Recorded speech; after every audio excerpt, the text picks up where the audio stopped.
Hey, everybody. This is Mr. Photon. I'm here with the amazing and mysterious psychic Liz Cross, and we're going to do a probe today on The Magicians of the Gods, which is a book by Graham Hancock, who is probably a modern day Indiana Jones, I would say.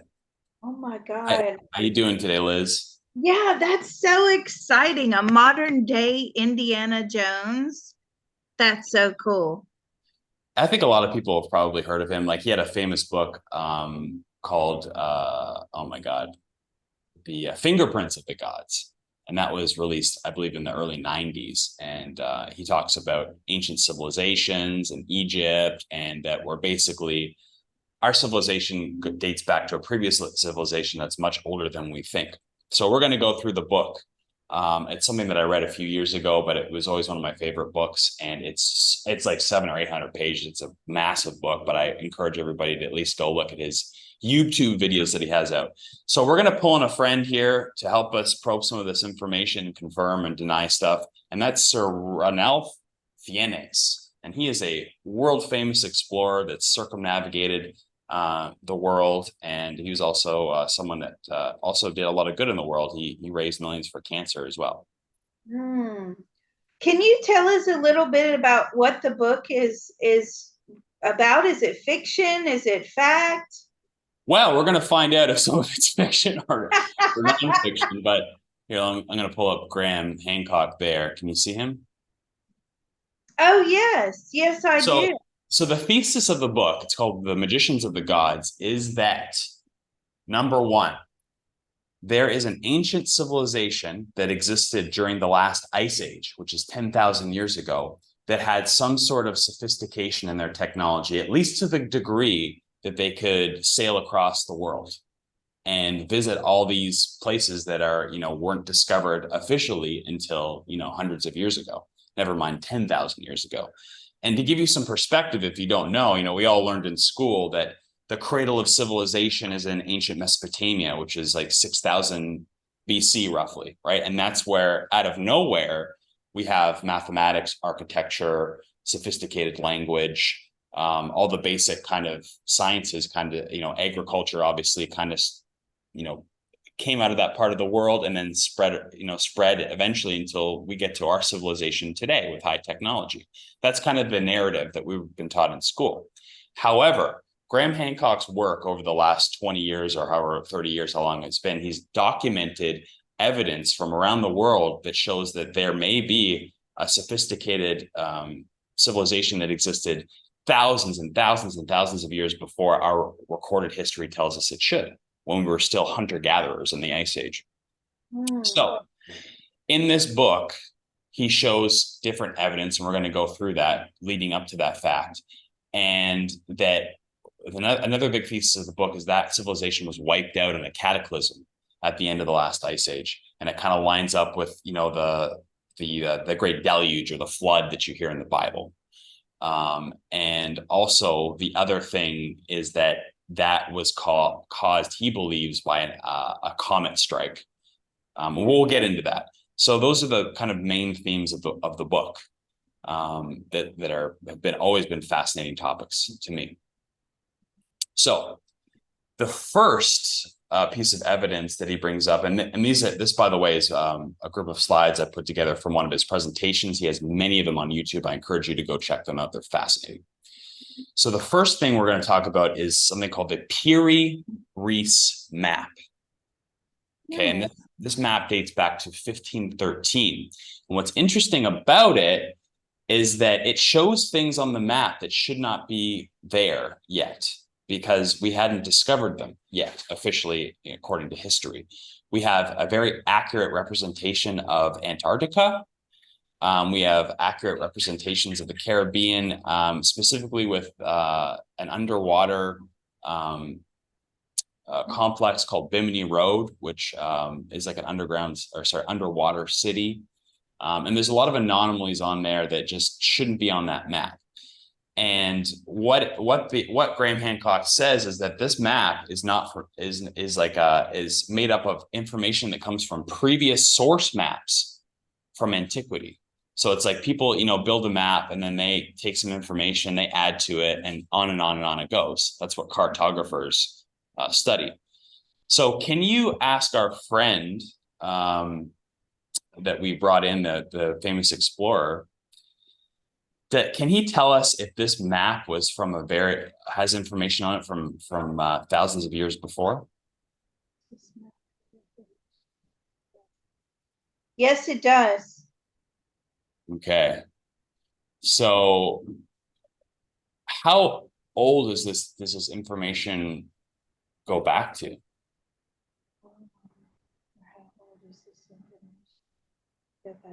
From 1513, right? This is originally, the map is from 1513. I'm asking, he's saying that the information on it is from, long before that. How long does that go back, that information? 6,000 years. Wow. Okay, 6,000 years. And that kind of makes sense. We have kind of a confirmation there, because that would be the choke point where all the information would come from, is 6,000 years to our original, Mesopotamia. So here's the other thesis of the book, is that when this ancient civilization was destroyed, the fragments of it ended up in Mesopotamia and other places around the world, that they almost sent out kind of like emissaries to seed our civilizations there. And so that if that's correct, what he's saying, this map would come from ancient Mesopotamia, which was 6,000 years ago, right? Because they would have passed that information along to them, and then they can pass it along down through the ages to make it to 1513, when we get this cartographer that's made up this map with this anomalous stuff on it. So that's kind of cool. Now, the other thing I wanted to ask, can I ask our explorer, how did they know about the coastline of Antarctica? Whoever provided the original information, had they been to Antarctica 6,000 years ago or more? Okay. How do they know about the coastline of Antarctica? They studied it. So they traveled there more than 6,000 years ago. No. So the people that had the information 6,000 years ago, was that information passed down to them? So here's the deal. We've been channeling aliens for thousands of years. Somebody was channeling aliens and got that information. Oh, okay. So we have a plot twist. Yeah, sorry about that. Okay. And so who was it? Was it people from an ancient Mesopotamian culture that was channeling? No, before that. Okay. How much longer before 6,000 years? We're talking 10,000 years? No, roughly 6,700 years. Okay, so it was like the beginnings of our of Mesopotamian civilization, the very beginning. So were they like hunter-gatherers ish at that point? No, they were extremely civilized. Okay. They had markets, they had monetary systems, they didn't have computers or technology. They did have geometric shapes. They had a basic understanding of mathematical equations. They mapped the sky, and they were trying to map the earth. Okay, I might have to flip ahead to some of my other slides since No, I'm sorry. That happens sometimes. We're gonna go out of order here. Where is it? It said mapping out the stars in the sky. Oh, where are we?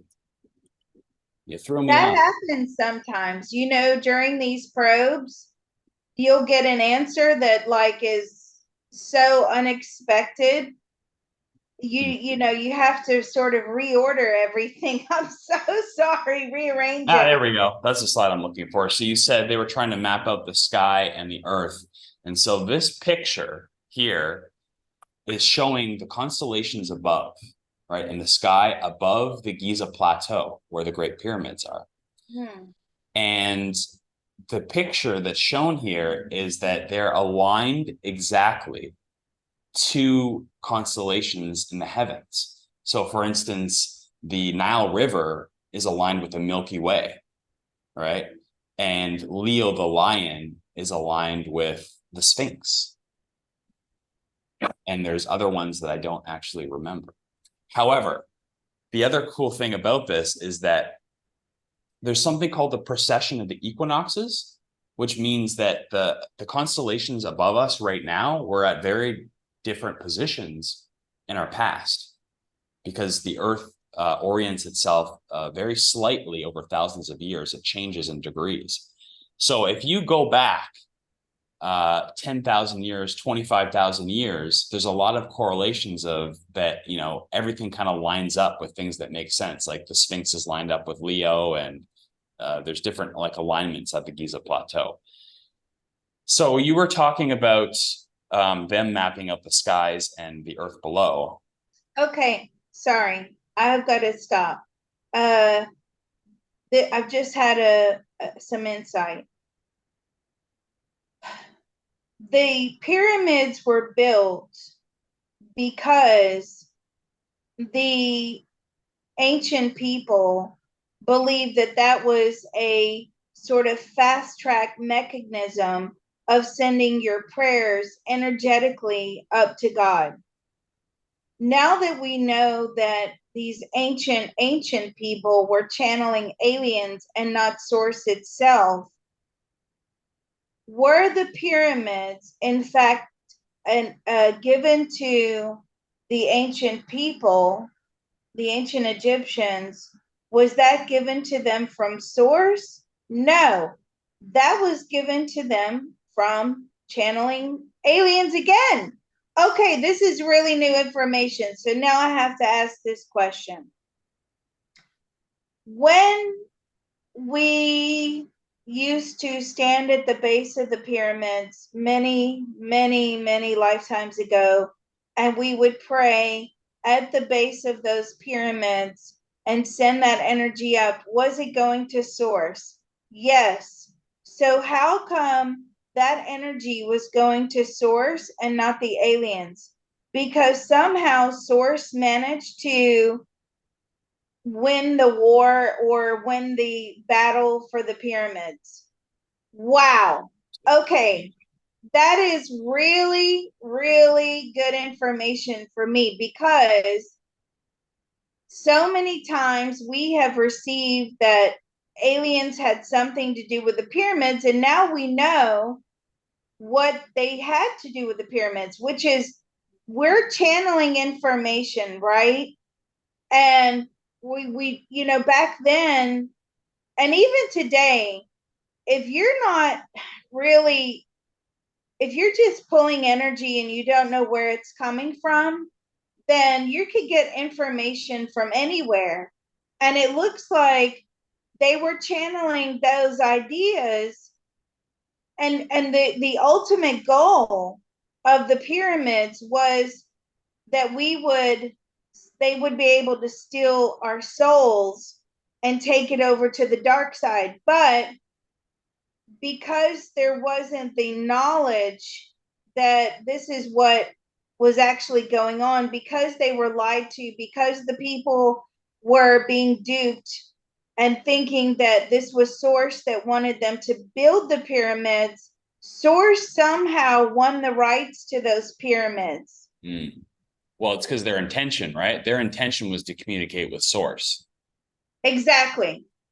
Right. So that, because they were being duped, then that would give, a reason for Source to come and be like, no. These are my people. We're not gonna, you're not gonna pretend to be me.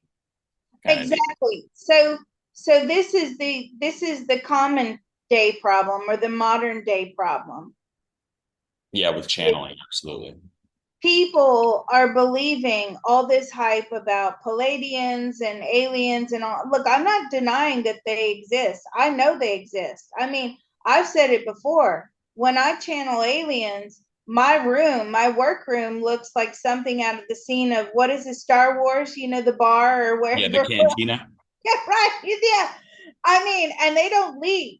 They want to be channeled all the time. And it's very hard to get rid of them. So they're trying to, again, they're now trying to infiltrate. They're now trying to win over our souls, take our souls to the dark side. So we're feeding the dark and not the light, you know, because there's this ongoing perpetual war between light and dark all the time.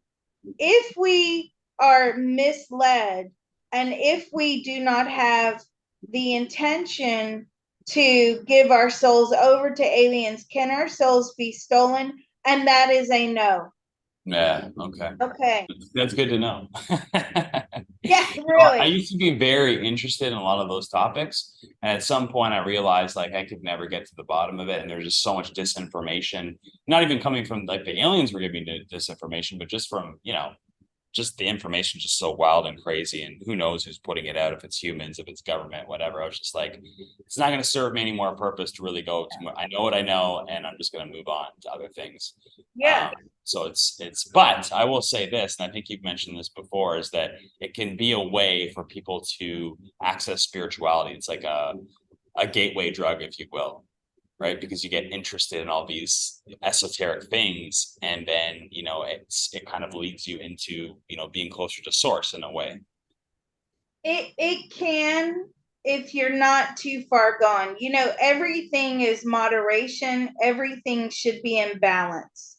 So, you know, the aliens can take you over to the dark side, and religion can take you over to the dark side. If you're too engrossed in your religious beliefs and you are, you know, preaching to everybody and judging everyone, and you're like, you know, I'm going to go to hell if I listen to music, or, you know, that kind of thinking as well goes well into darkness. So that's where a tool that was supposed to be for the light has now turned dark, and if it's taken to extreme. Okay. All right. Fascinating. So back to the slides. Can we bring in our explorer? Can you ask him if these, you know, they are obviously they were energy conduits for our prayers and communication to what they thought were source. Were they actually aligning it to different constellations in the sky? That is correct. Okay. And the constellations that they aligned it to seem to point, like for instance, let's just show this. So this is the back of the Sphinx head, this shadow here, and on top of it is the rising sun. And this occurs every year at the autumn equinox. It's like perfectly lined up. And if you look, what Graham Hancock is saying is that if you look at those constellations on the spring equinox, like 8,000 years ago, it directly aligns up with the constellation of Leo, the lion. Can you ask our friend, is that correct? Was the Sphinx pointing to the equinox 8,000 years ago? That is correct. Now, that information they're directing us to, is that when the Sphinx was originally built?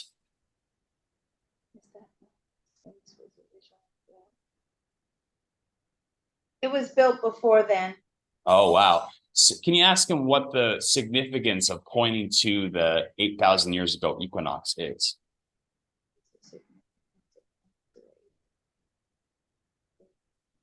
It's a mark of respect. Okay. Now, how much older than 8,000 years is it, would he say? Maybe about 500 years. Oh, okay. So it's in that range of 8,500 years. Mm-hmm. Yes. So was this from a previous civilization that existed before the Mesopotamia we know? Yes, that is correct. And then they were wiped out. Okay.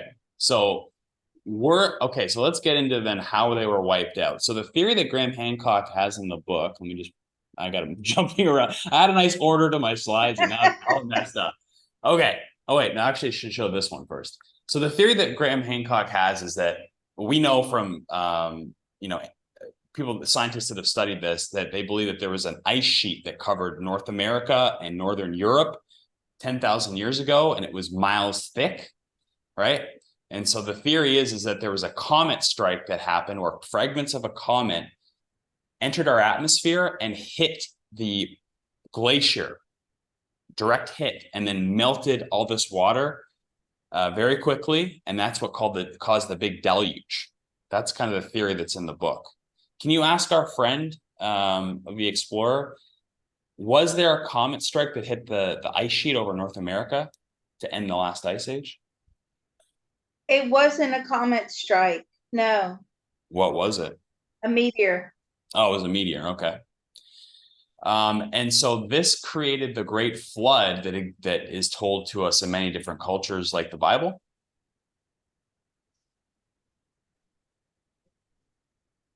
That is correct. Okay, that's pretty cool. So for those that don't know, there are a lot of different cultures around the world that have similar stories outside of the Bible that record like a massive cataclysm and flood that happened. So it's not just the recorded information in the Bible that reports that. So this makes sense. Okay, so did that flood? So also important information to know is that at the time of when this ice sheet existed, we had like 200 miles of coastline that no longer exists now around the world, right? And when this flood happened, it raised the sea level dramatically. So any cultures that would live on what was then the coastline would have been flooded. So was this flood what killed this civilization that created the Sphinx? That is correct. Wow. Okay. How So does this guy get all the information? honestly, this book, Magicians of the Gods, and actually every book that he's written that's nonfiction, he has a few fiction ones, it is extremely well footnoted and referenced, like the best, because he has so many different detractors, and he originally was journalist, right? And he stumbled onto some of these things studying. I think originally he studied the Lost Ark, the Covenant of the Lost Ark, and where it may exist. We can ask on that in a second. And he was so fascinated by that, it just led him down a rabbit hole of just all these ancient civilizations seem to have these similarities. And he traveled around the world visiting all these places. And that's why I say he's like the modern day Indiana Jones, because he's visiting all these places around the world and he's documenting it. And his journalism skills have led him to, create these amazing, well-documented books. So I highly encourage everybody to check them out. Wow. So let's see. There's another place that a lot of people don't know about, and that's called Baalbek, which is also in the middle. Forgive me, I don't remember exactly where it is in the Middle East now. Maybe Lebanon. Could be Lebanon. And what you're looking at is a gigantic quarried piece of limestone. And the limestone that's quarried there, these big blocks, I don't know if this one is as heavy, but some of them are up to 1,000 tons and even 10,000 tons. And so, it's larger than some of the biggest modern cranes could even lift right now. Was this a remnant of that ancient civilization? That is correct. And how did they move these blocks around?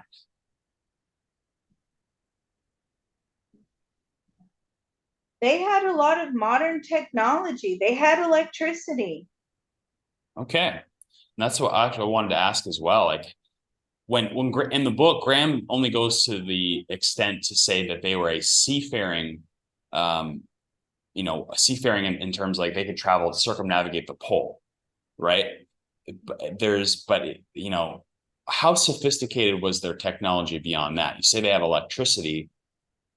Did they also have equivalents to our modern technology in terms of like computers?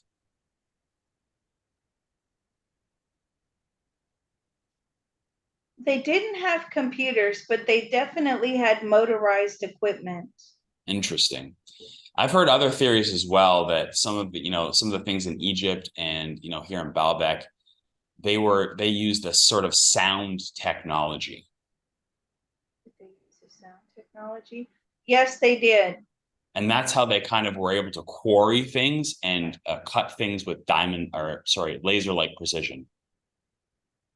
Is that how they were able to cut things? Sometimes, yes. Now, were they using levitation through sound to move this stuff around? No.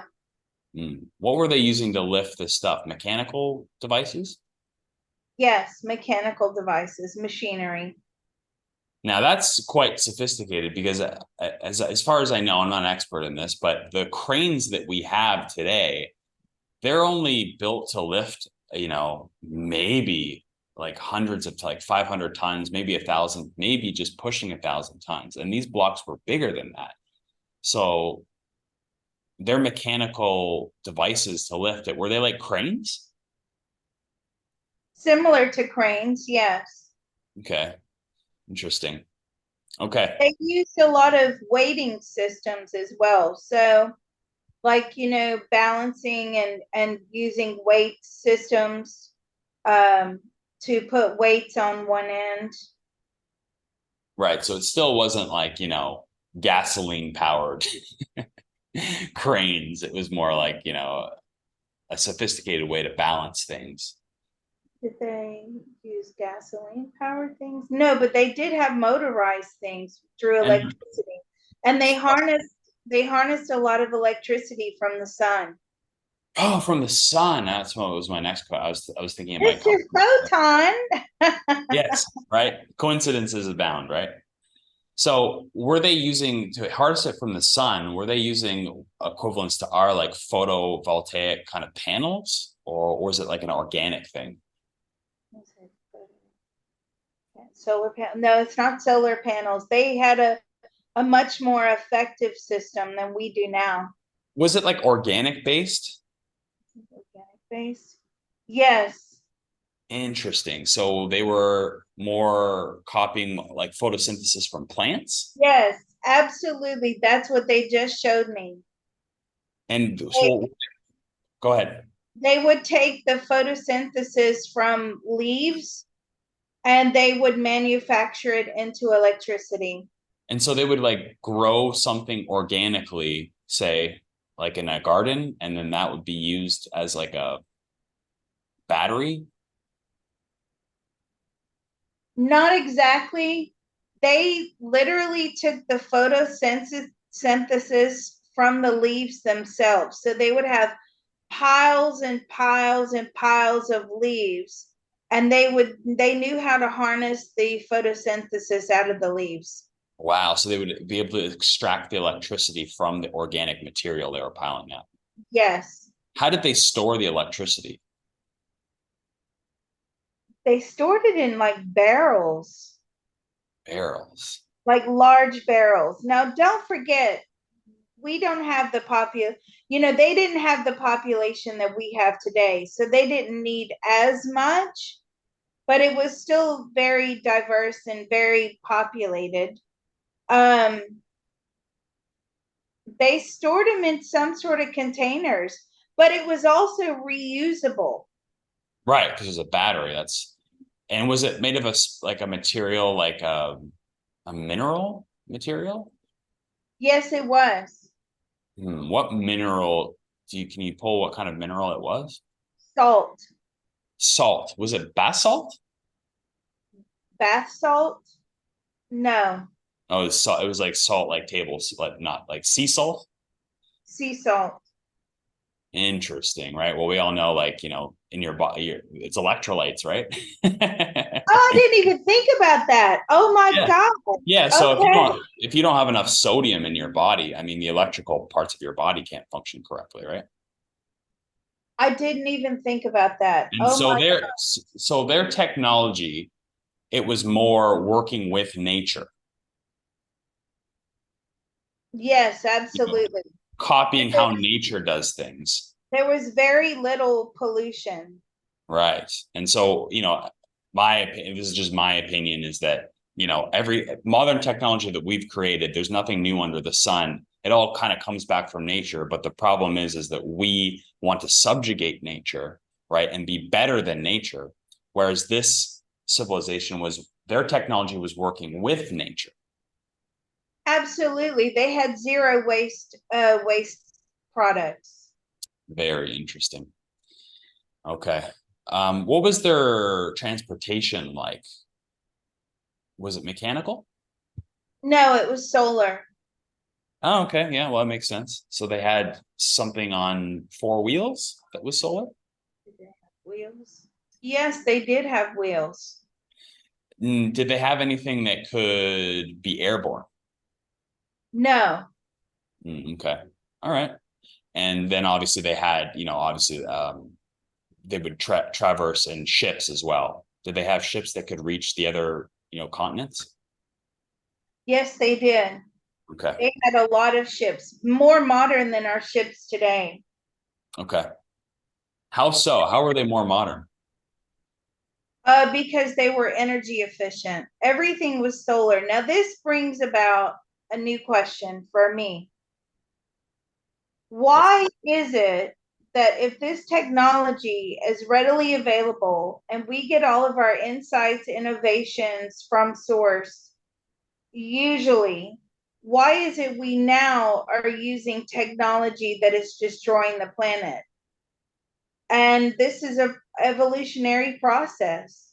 So this destruction of the planet, is that to accelerate? Yes, to accelerate evolution. Accelerate evolution of us or the planet? To make our existence in the future a lot more difficult. Oh, so more life lessons.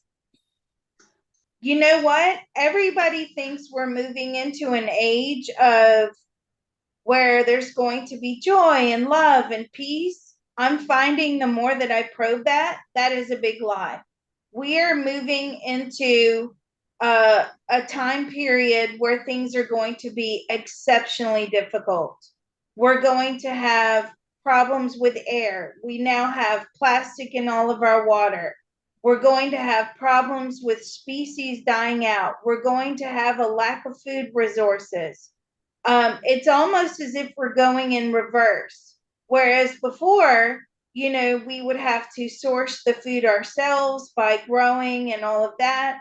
It's almost like we've had our heyday and now we're going in reverse. And then now emotionally, we are going to become less empathetic, more narcissistic, and looking out into 300-400 years from now, we're going to be virtually like robots. Yeah.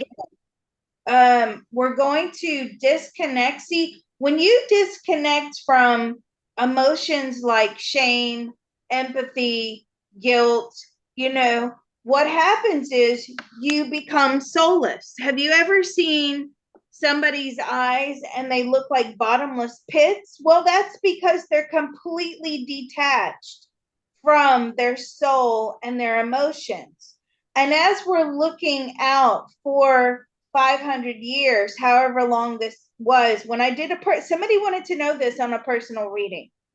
And we saw that we're almost evolving into aliens, but without bodies.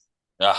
Meaning that aliens are devoid of a soul, and we have become so detached from our soul that the big quest is to reconnect with our soul and find out what the mission is. Now, at the moment, that's where we're headed. So, all this peace, love, age of Aquarius, everything's going to be wonderful, own nothing, be happy. We're actually going into a much, much harder existence, and that is through evolution, trashing the planet and technology. So what? So have you heard of the Kali Yuga? Um, Kali Yuga, who's that? So it's a cycle of time that is from Eastern. I want to say religion that shows that we go through these cycles, where these birth and redeath cycles for civilizations, I guess. And on a larger scale, a lot of people have thought, well, we're in the Kali Yuga right now, which is like the worst time. Whereas, like, if we're looking at it from the perspective of what we're looking in these slides, is the golden age was this previous civilization, and we've kind of devolved backwards now to where we are now. And it's not over yet. We're going to keep devolving, right, until it gets to a point where everything resets, and then we have another golden age. So is our civilization like heading to the end of what they call the Kali Yuga, and then in like 1,000 years or whatever, hundreds of years, we reset everything back to a golden age? Will we reset everything back to a golden age? No. But I feel like, are we the last civilization on the planet? No. Okay. And is that a human? Is the next civilization human? Is the next civilization human? A more evolved species of human. So will we look the same? No. We're going to actually look like beasts. Oh, okay. Yeah, but we think that's unattractive now. When you're hot, you're a hot beast. Yeah. Well, there you go. You're pre-programmed to like other hot beasts. Are we going into are we going to evolve into more Sasquatch? We're going to evolve the next real civilization coming around. Is that how we started? Basically, okay, so Sasquatch is like ancient man, or a form of ancient man. Were Sasquatch a civilization on their own? Yeah, they were their own civilization. So what is left? They're like the last of that civilization. Humans have killed them, really have run them off and killed them. So now they basically live in hiding. But as we start out again, are we going to start out as grass and tree? Yeah, we're going to start this over again. Will our current source be our current source now be the one that's in charge of this on the planet? Yes. Okay, so we're talking about millions of years then to go through this process of evolution. Several million. Okay. All right. So that's the kind of time frame we're looking. We got to go through the whole process again from the beginning. All right. Well, you brought up some interesting points there. So was the Sasquatch civilization, we coexisted at the same time with human civilization? Ancient No, they were there before we were. Okay. And so when we started to kill them off, they were already like on the way out? But yes, and a lot of disease as well. Okay. And so did they exist at the same time with civilization, not as the civilization we're looking at here? Did they know about them? No, they were before that. Okay. Did they have any contact? They didn't have any contact with this previous civilization that we're looking at? Yes, they did. Did they have contact on the level of like, we could communicate with them and trade with them or something like that? No. Okay. It was just they knew about them kind of thing? Yes, they'd seen them. They kept themselves to themselves. We kept ourselves to ourselves. Okay. All right. Let's see here. So let's continue on with some of the ideas from the slide. So the idea from Graham's book is that there was, when this civilization died out, they sent emissaries, if you will, to the different cultures that existed on Earth that were like hunter-gatherer level, and they seeded them with the technology in terms of like agriculture, astronomy, language. Can you ask? So this is a representation on the screen right now. You see this guy on the left. He's got a fish hat on, and he's also carrying a bag. And this guy exists in many different cultures. You can see on the left, that's from ancient Mesopotamia. And then on the right, there's like you can see there's representations of this guy with a fish head and carrying a bag. These are from different cultures around the world. If you go to this slide, you can see even in Latin America on the right, there's a guy sitting down and he's holding a bag.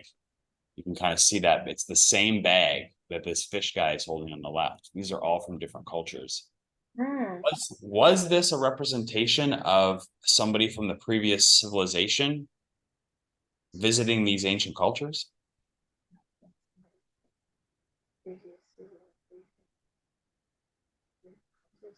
No, Why are all these different cultures from around the world seeming to have these same illustrations?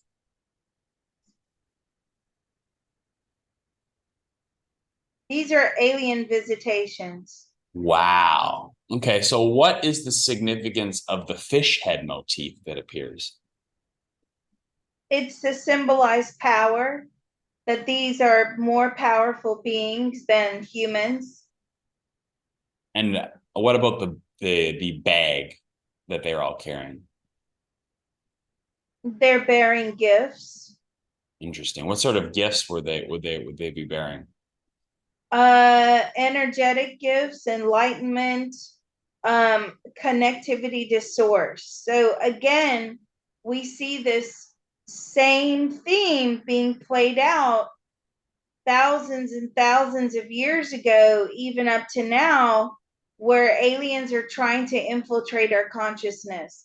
They're trying to take over. Hmm. Okay.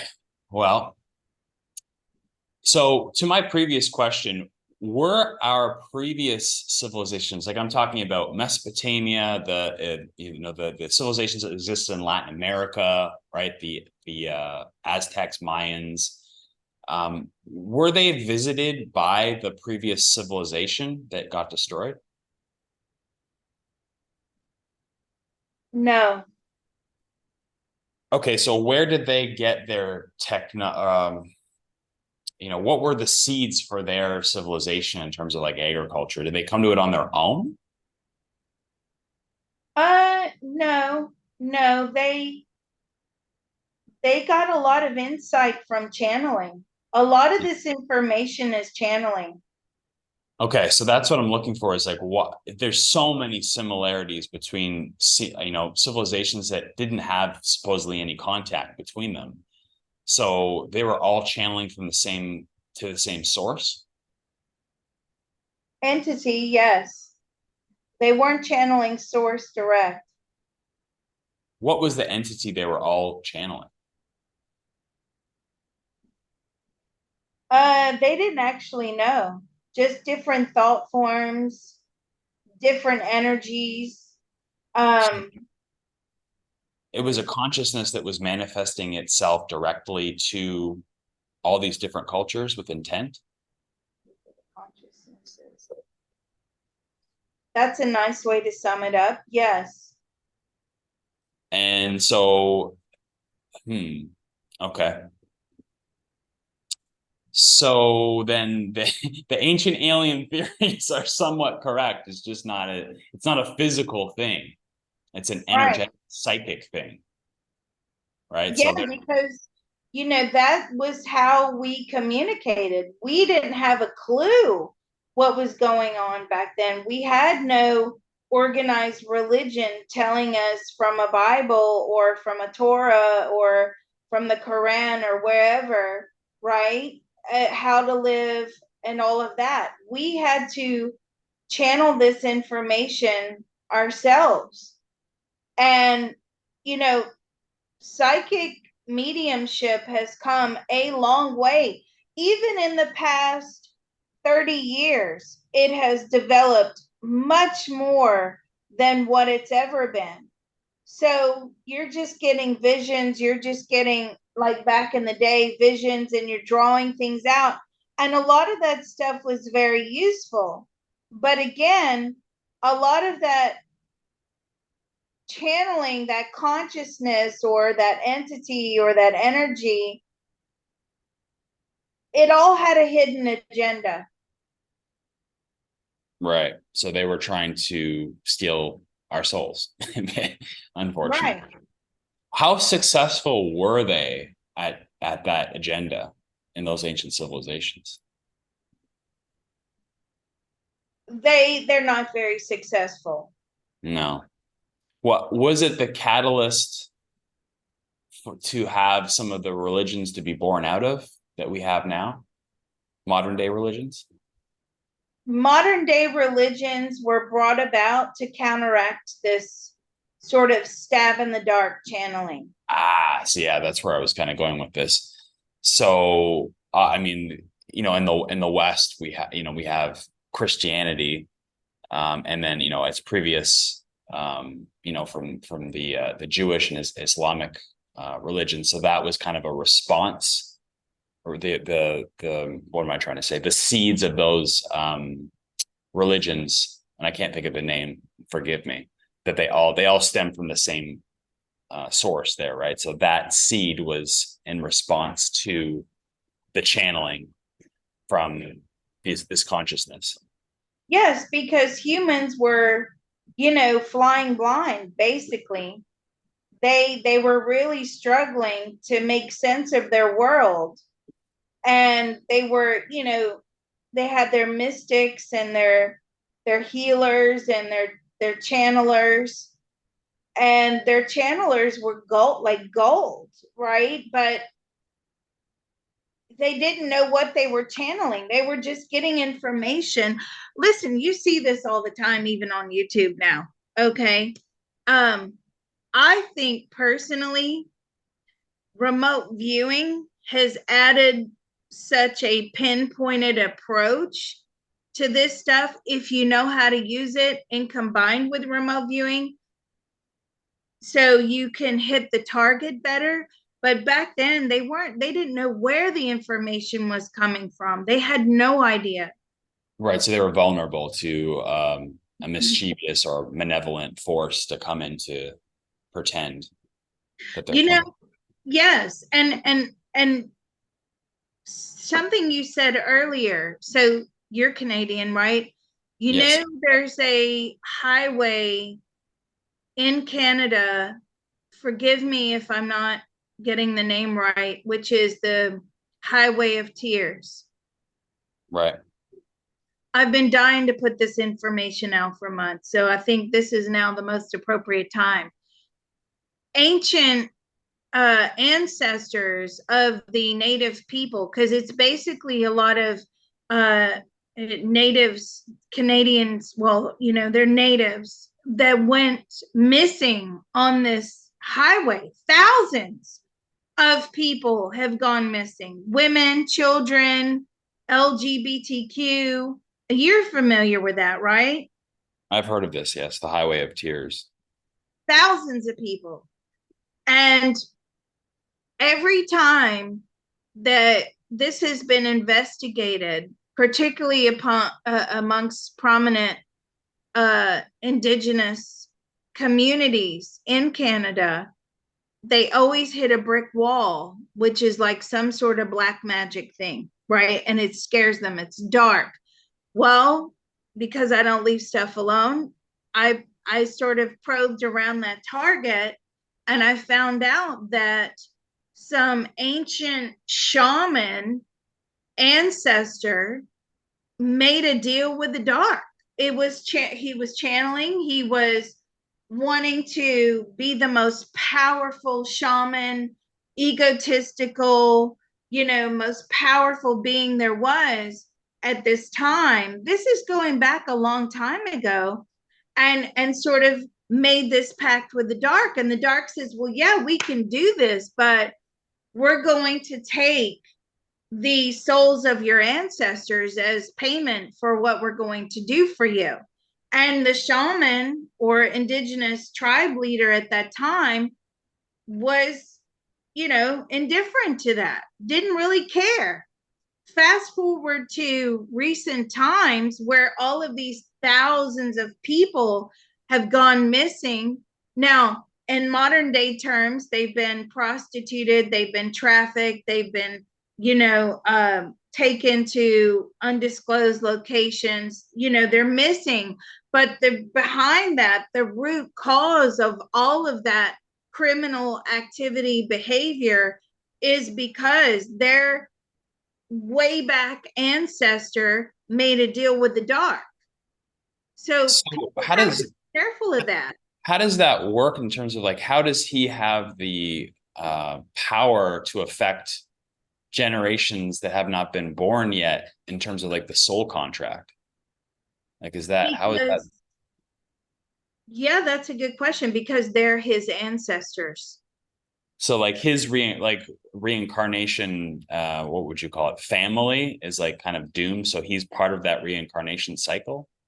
Yes, and if you think about, thousands of years ago, we all have ancestors, and I'm sure like one person is probably responsible, especially at the rate they were breeding. They didn't have TV back then, right? So no distraction techniques. So I'm sure at the rate that they were breeding, one person today could be responsible for 10,000 people. Right, but those 10,000 people, right, you have new souls coming into that reincarnation cycle underneath that one person. How is it that they are karmically linked to that? Because somewhere in there, one of them was him. Ah, But that's the deal. That's the deal that people make. With you start messing around. Listen, people do not like this information. They want me to align with what they believe and what they believe is true, because they've listened to all this other crap out there. I'm telling you guys, I cannot reiterate it enough how dangerous alien beings are. And they're really dangerous. How dangerous the dark is. People think it's a game. It's not a game, right? I would never advocate for somebody to strike a deal with the dark and ruin the lives of all these people. Like the karma that will ultimately come back on his soul, he may actually get trapped in a cycle he will never be able to get out of, because there's so much darkness involved that source will just decide to incinerate that soul. so for the people or the souls that were drawn into this curse or reincarnation cycle of the dark, like is there any escape for them at some point? They have to try to find the trap door from the dark side, and that is really difficult to do. Hmm. Okay. Yeah, that's well, we get off on a Sorry. tangent. We're getting off on a tangent here. Let's try and wrap up some of these stuff from the slides, just so I can go of a few curiosities that I wanted to know. This here is a picture from an underwater site off the coast of Japan called Yanaguni. And some people argue that this is an artificially constructed complex or pyramid that exists under the water, and other people say it's just a natural geologic formation. We ask our explorer friend to tune into this area and tell us if it is artificial or geologic? Is this artificial? This is man-made. And is this from the previous civilization, pre-Ice Age or during the Ice Age? Long before Ice Age, yeah. Oh, long before Ice Age. Okay. So the civilization that we're tuning into, would they be characterized as who we would think of as Atlanteans? No, How about Lemurians? no. Are they like descendants of either of those civilizations? Yes, Okay. Lemurian. Okay. So who is this attributed to? Is this Atlantean or Lemurian? This Yanaguni? Atlantean was more energetic existence. So that's when we existed on the earth plane without a body. We were just energy. And that wasn't working out. So God obviously dissolved that existence and then created more ancient civilizations where we were in a body and we were very advanced. But for whatever reason, that wasn't working out. So that had to be dissolved. And then we get that is then the next step, we get the ancient civilization around the Ice Age. That how is that the next step in evolution? Yes. So what I'm being told is with those ancient civilizations of Atlanteans and Lemurians, they were far too advanced and they were going too fast compared to the natural progression of evolution.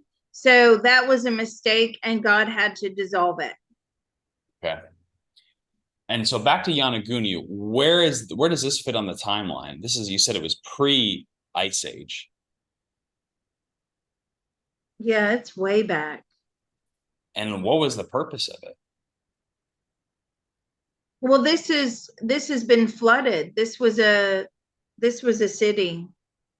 This was it was a part of an entire city. So was Mhm. this like a temple complex or It was a pyramid. it was a pyramid. Okay, so people do call it an underwater pyramid. So the pyramid motif, I mean, that goes back then a long time. How old can we say this is? What the pyramid motif? Yeah, sure. Let's do the pyramid motif. Millions of years. Millions of years. Okay. And then this pyramid itself, what time scale are we looking at? 20,000 years? No, not that far back. Okay. So it's just previous to the Ice Age civilization, Yes. which Ice is Age was the next civilization. okay. And so this civilization that was the pre-Ice Age, how sophisticated were they? What kind of technology did they have? Extremely efficient, and they had a lot of things for cutting large, stones. They could move things. Um, they had hospitals. They Wow. had, yeah, they had So surgeons, doctors. So, given the motif we had earlier when we were speaking of the de-evolution of our civilization, uh, were these guys more advanced than the Ice Age guys? A lot more.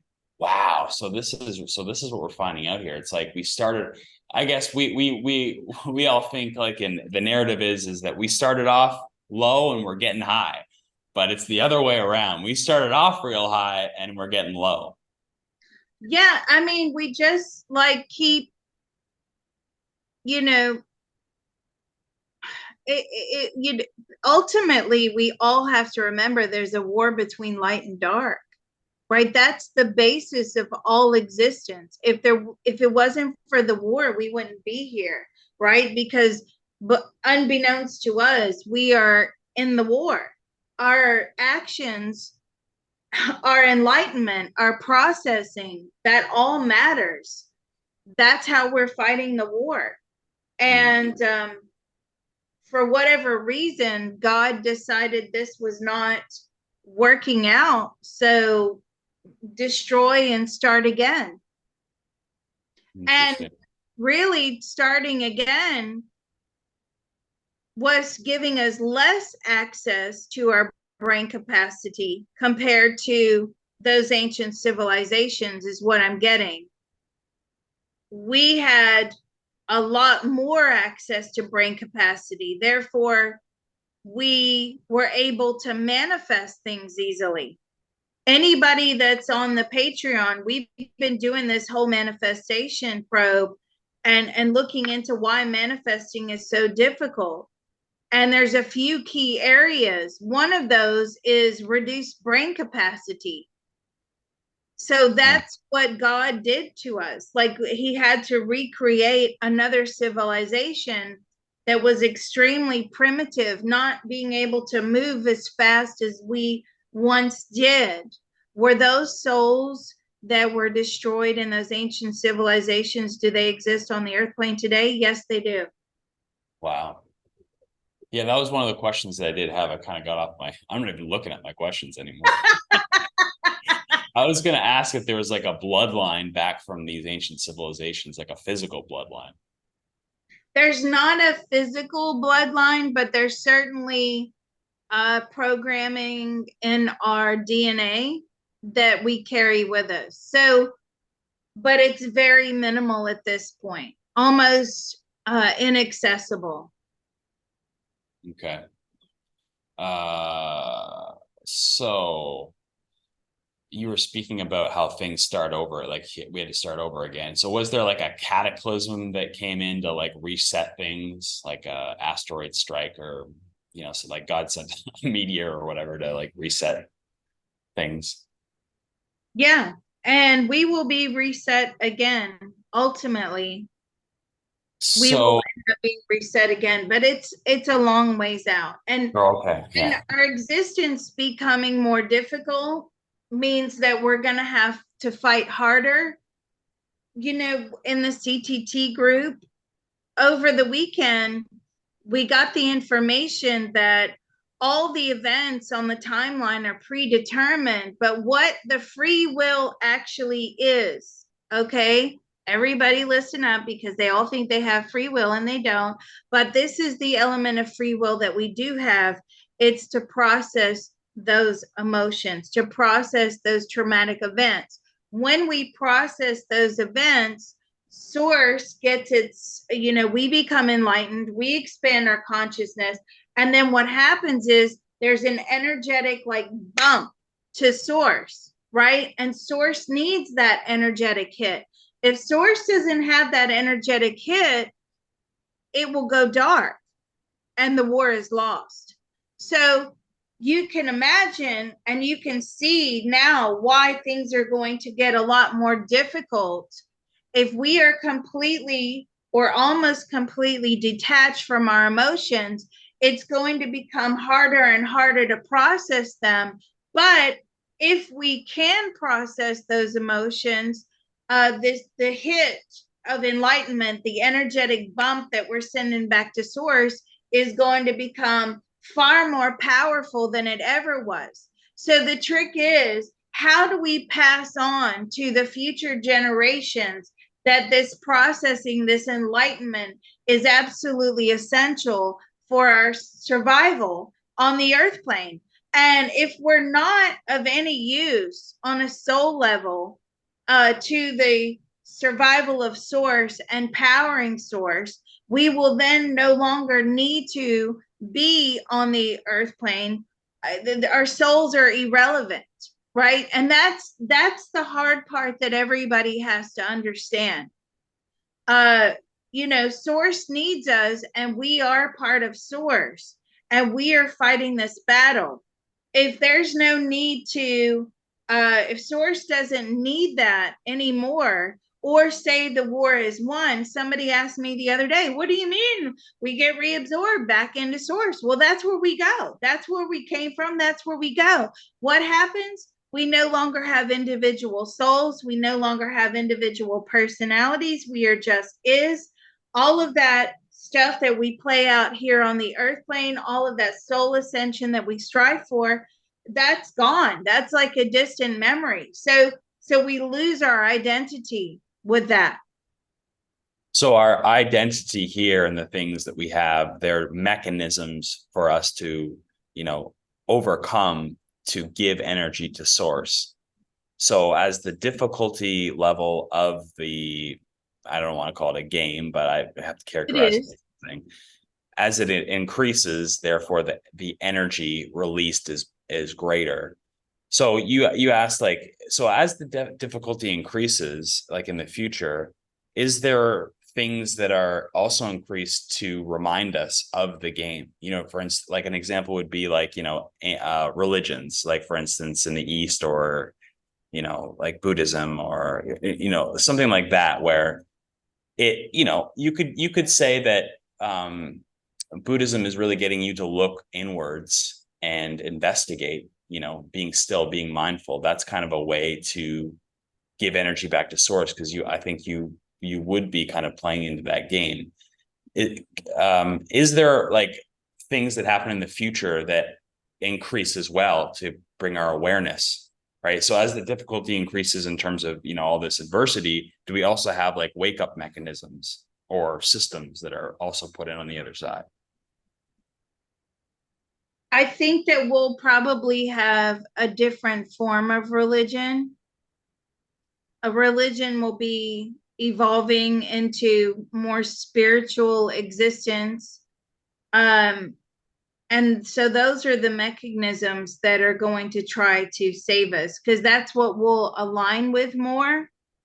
We're not going to keep playing this religion game. Like hundreds of years out, somebody said, but I don't ever see the Catholics and the Muslims and the Jews dropping their religion. Well, they do. They do. They're trying to save it now, right? They really are. And because it's big business as well. Let's not forget. It's a big money making tool. It employs a lot of people. Am I saying that that's its ultimate reason for existence? No, but that's what it has now manifested into. Right. And it Yeah. doesn't seem that it's resonating with people like it used to. As we're becoming more globally aware, and we will even more so in the future, the need for these deep-seated religious movements or religions, organized religion, will no longer be relevant. So, So looking towards the East, and we have, like I mentioned, like Buddhism, like Taoism, we've kind of incorporated some of that into our culture now. Like we have meditation here, you know what I mean? But it's like kind of sometimes I want to say like divorced from the dogma or, the ancient tradition. Is that more what you mean by like spirituality, where we take these core principles from the kind of like maybe Eastern religions, and then we're just there? Is that what it looks like more? Like the yes, it does. Those are going to be back. So we're sort of the pendulum swinging back the other way again, right? Yes. So we're going to use those as our foundations. Um, and we will just continue to evolve spiritually.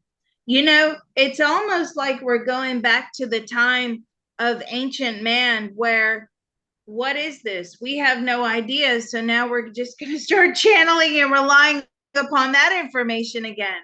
If we That was drop my other organized point. religion, That was my other point, is like then we run into the same problem of, just being manipulated again by the dark. right, right, and so we're going to have to come up with some sort of system where we're not manipulated by the dark.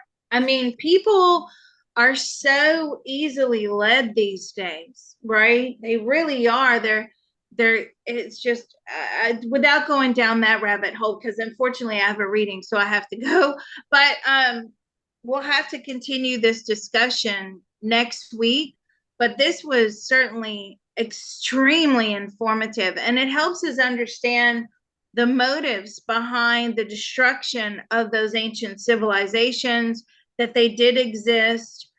This guy's book is obviously very valid.